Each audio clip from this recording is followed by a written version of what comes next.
സൂറത്തുൽ അഅറാഫ് 65-ാമത്തെ ആയത്തിൽ കാണാം അല്ലാഹു പറയാൻ അൻജൈനല്ലദീന യൻഹൗന അനിസ്സൂഇ വഅഖദ്നല്ലദീന ളലമൂ ബിഅദാബിൻ ബഈസിൻ ബിമാ കാനൂ യഫ്സുഖൂൻ. അതായത് നമ്മളൊക്കെ മനസ്സിലാക്കിയിട്ടുള്ള സംഭവമാണ്. കടൽക്കരയിൽ താമസിച്ച ബനൂ ഇസ്രായേലിൽപ്പെട്ട ഒരു ഗ്രാമീണരായ ആളുകളോട് അല്ലാഹു സുബ്ഹാനഹു വ തആല കൽപ്പിച്ചു, എന്താണ്? ശനിയാഴ്ച ദിവസം മീൻ പിടിക്കാൻ പാടില്ല, എന്നും പിടിച്ചോളൂ, ശനിയാഴ്ച മീൻ പിടിക്കരുത്. അപ്പൊ ശനിയാഴ്ച മീൻ പിടിക്കാൻ പാടില്ല എന്ന് പറഞ്ഞപ്പോ ചില കുരുട്ടുബുദ്ധികൾ എന്ത് ചെയ്തു? വേലിയേറ്റമുണ്ടാകുന്ന സ്ഥലത്ത് വേലിയേറ്റമുണ്ടാകുന്നിടത്ത് ചിറകെട്ടി ആ വേലിയേറ്റത്തിൽ കയറി വരുന്ന മീനുകളെ തടഞ്ഞു നിർത്താൻ ചിറകെട്ടി നിർത്തി. അപ്പൊ അന്ന് മീൻ പിടിക്കില്ല. സ്വാഭാവികമായി വെള്ളത്തോടൊപ്പം മീൻ കയറി വരും, ആ മീനുടെ ബാക്കിയാവും.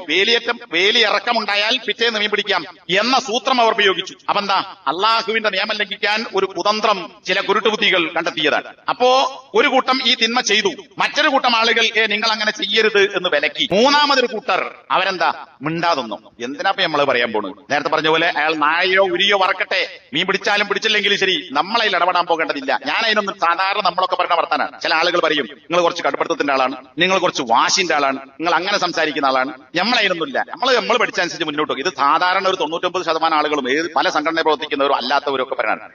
നമ്മൾ പഠിച്ചതനുസരിച്ച് മുന്നോട്ട് പോകുന്നു. നമ്മൾ ആരോടും പറയാൻ കൽപ്പിക്കാനും വിലക്കാനൊന്നുമില്ല, ഇടങ്ങേറിന് ബുദ്ധിമുട്ടൊന്നുമില്ല. എന്നാൽ ഇപ്പണി എടുത്തില്ലെങ്കിൽ ഇടങ്ങേറും ബുദ്ധിമുട്ടും പരലോകത്തുണ്ടാകും, ദുനിയാവിൽ തന്നെ ഉണ്ടാകുമെന്നാണ് അള്ളാഹുവിന്റെ താക്കീത്. അപ്പൊ ഈ മൂന്നാം കക്ഷി തിന്മ ചെയ്തവരെ വിലക്കാതെ നോക്കി നിന്ന മാത്രമല്ല, അവരെന്തൊരു ന്യായം പറഞ്ഞു? ലിമ തഅലൂന ഖൗമൻ അല്ലാഹു മുഹ്ലികുഹും ഔ മുഅദ്ദിബുഹും അദാബൻ ശദീദ.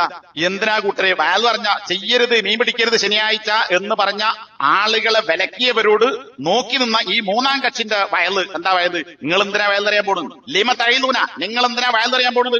ഒരു കൂട്ടം ആളുകളെ അള്ളാഹു ഒരു പക്ഷേ അവരെ നശിപ്പിക്കാൻ പോകുന്നു, അല്ലെങ്കിൽ അവരെ ശിക്ഷിക്കാൻ പോകുന്നു. കഠിനമായ ശിക്ഷ ഒന്നുകിൽ ദുനിയാവിലുണ്ടാവും, ആഖിറത്തിലുണ്ടാവും. ഓല് ചാകെ നശിക്കുകയെ എന്തോ ചെയ്തോട്ടെ, നിങ്ങൾ എന്തിനാണ് വയലറിയാൻ പോകുന്നത് എന്ന് പറയുന്ന നല്ല വൈറ്റ് കോളറിന്റെ ആളുകളായി നടക്കുന്ന ഞാൻ നിങ്ങളെ പോലെ അയിനുദിനൊന്നുമില്ല. നമ്മളിങ്ങനെ ഒരു നല്ല സമീപനം എന്നാൽ മിണ്ടാതൊക്കെ നല്ല സമീപനം എന്ന് പലരും ആളുകൾ പറയുന്നത്. അപ്പൊ ആ നല്ല സമീപനം സ്വീകരിച്ച് വൈറ്റ് കോളറിന്റെ ആളുകളാകാൻ ശ്രമിച്ച ആളുകളെ അള്ളാഹു എന്ത് ചെയ്തു?